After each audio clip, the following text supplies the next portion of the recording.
नमस्कार दोस्तों, स्वागत है आपका लोकुश कोचिंग में। आज हम इस वीडियो में हिंदी साहित्य के भक्ति काल के प्रसिद्ध कवि नंददास के जीवन, साहित्य की रचनाएं, भाषा शैली तथा साहित्य में उनके योगदान के बारे में विस्तार से जानेंगे। तो आइए चलिए शुरू करते हैं। भक्ति काल हिंदी साहित्य का स्वर्णिम युग। भक्ति काल हिंदी साहित्य का स्वर्णिम युग माना जाता है। इस काल में अनेक महान कवियों ने अपनी रचनाओं से भारतीय संस्कृति और भक्ति भावना का समृद्ध किया है। इन्हीं में महान कवियों में नंददास का नाम अत्यंत सम्मान से लिया जाता है। श्री कृष्ण के अनन्य भक्त थे और अष्टछाप के प्रमुख कवियों में उनकी विशेष पहचान थी। नंददास का जीवन परिचय। नंददास का जन्म लगभग 1533 ईस्वी के आसपास माना जाता है।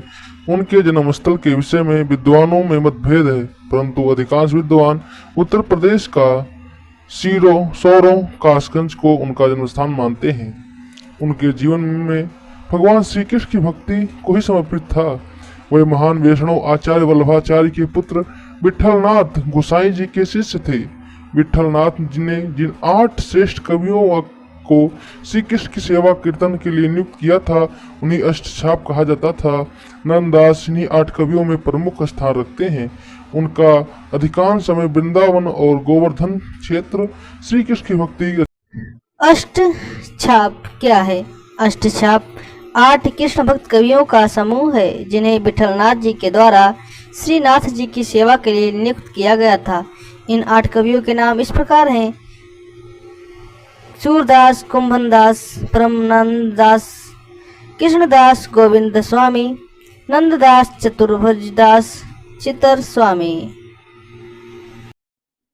नंददास की प्रमुख रचनाएं। नंददास ने अनेक उत्कृष्ट ग्रंथों का रचना की है। प्रमुख रचनाएं इस प्रकार हैं: रास पंचाध्यायी, भरमर गीत, रूप मंजरी, मान मंजरी, बृह मंजरी, रस मंजरी, अनेकार्थ मंजरी, नाम माला, सुदामा चरित्र, उद्धव संदेश। इनकी प्रसिद्ध रचनाओं में रास पंचाध्यायी मानी जाती है। रास पंचाध्यायी का परिचय। यह ग्रंथ श्रीमद् भागवत के 10वें स्कंद के 5 अध्यायों पर आधारित है। इसमें श्री कृष्ण और गोपियों की रासलीला का अत्यंत सुंदर, भावपूर्ण तथा काव्यात्मक चित्रण किया गया है। श्रृंगार और भक्ति का ऐसा अद्भुत समन्वय हिंदी साहित्य में बहुत कम देखने को मिलता है। यह ग्रंथ हिंदी साहित्य की भक्ति और श्रृंगार रस की परंपरा का अनुपम उदाहरण है। नंददास की काव्य की विशेषताएं। श्री कृष्ण भक्ति इनकी समस्त रचनाओं का केंद्र है। भगवान श्री कृष्ण श्रृंगार रस की प्रधानता, संयोग और वियोग दोनों का सुंदर चित्रण मिलता है। मनोवैज्ञानिक चित्रण, राधा और गोपियों के मनोभावों का अत्यंत सूक्ष्म चित्रण किया गया है। प्राकृतिक चित्रण, वन, उपवन, यमुना, वृंदावन आदि का अत्यंत मनोहरी वर्णन मिलता है। संगीतात्मक इनके पद गेय हैं और कीर्तन के लिए उपयुक्त हैं। नंददास की भाषा शैली।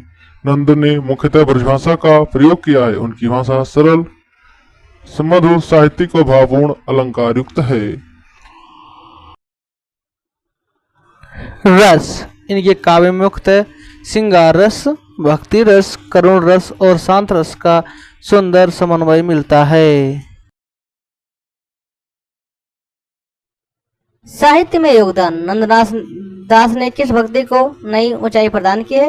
उन्हें राधा कृष्ण प्रेम को केवल लौकिक प्रेम ही नहीं बल्कि आत्मा और परमात्मा का मिलन प्रतीक बताया है। उनकी रचनाओं ने ब्रजभाषा को अत्यंत समृद्ध बनाया है। नंददास का साहित्य आज भी कृष्ण भक्ति की अमूल्य धरोहर है। नंददास और सूरदास में अंतर। सूरदास वात्सल्य रस के महान कवि हैं। बालकृष्ण का सुंदर चित्रण किया है। नंददास ने श्रृंगार और माधुरी भक्ति का श्रेष्ठ कवि हैं। इन्होंने राधा कृष्ण प्रेम का अत्यंत सुंदर चित्रण किया है। दोनों ही अष्टछाप के प्रमुख कवि हैं। परीक्षा की दृष्टि से महत्वपूर्ण तथ्य। इनका जन्म लगभग 1533 ईस्वी में। जन्म स्थान सोरो। प्रचलित मत गुरु विठलनाथ संप्रदाय। पुष्टि मार्ग। भाषा ब्रजभाषा। प्रमुख रचना रस पंचाध्यायी। साहित्यिक काल भक्ति काल। समूह अष्टछाप। नंददास भक्ति काल के ऐसे महान कवि थे जिनकी भक्ति काव्य कला और मधुर भाषा के माध्यम से हिंदी साहित्य को अमूल धरोहर प्रदान की है। उनकी रचनाएं आज भी भक्ति, प्रेम और सौंदर्य की अनुपम मिसाल मानी जाती हैं। यदि आप हिंदी साहित्य का अध्ययन कर रहे हैं तो नंददास का जीवन और साहित्य अवश्य पढ़ें। धन्यवाद।